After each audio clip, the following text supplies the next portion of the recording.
America दौऱ्यामध्ये प्रभाकर मोरे आणि आम्ही सगळेजण MSJ लाईव्ह करण्यासाठी अमेरिका आणि कॅनडामध्ये गेलो होतो आणि आम्ही तिथे 14 हाऊसफुल प्रयोग सादर केले आणि 14च्या 14 हाऊसफुल प्रयोगामध्ये एंट्रीला वन्स मोर घेणारा हा आमचा मित्र प्रभाकर मोरे. आणि तुमचा पहिला परदेश जाऊ. हो, पहिल्यांदाच गेलो.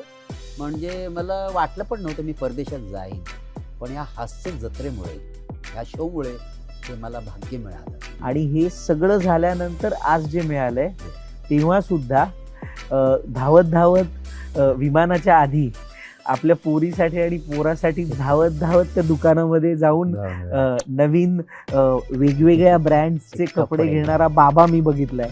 आणि मोरे, ही घोडदौड अशीच चालू राहणार याबद्दल मला काहीही शंका आहे. आणि मुळात कसं, आपण अमेरिकेत जेव्हा होतो तर कपडे मुलांसाठी बायकोसाठी घेतले माहिती नाही. म्हणजे मला ना मॉडर्न करायचं होतं त्यांना. म्हणजे माझी मुलगी तर आता मॉडर्न आहे, मुलगा आहे, पण बायको माझी ग्रामीण भागातली आहे. तिलाही अमेरिकेत स्टाईलचे कपडे आपण घेतले आणि पुढचा केस सांगतो.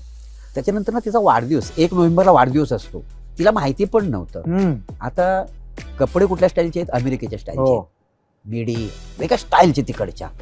मग नाव प्रेरणा कसं चालेल म्हणून तिला केक मागवला होता. त्याच्यामुळे रोजी नाव होतं. रोजी आपलं स्टाईल आहे. रोजी कारण काय त्या कपड्याप्रमाणे नाव असो ना. बरं, कपडे अमेरिकन स्टाईलचे आणि केकवर नाव प्रेरणा. हे मला बरं रोजी म्हणजे रोजी विद्या प्रेरणा आणि रोजी असा केक केला होता मी. क्या बात है, क्या बात है More. You are a different person all together.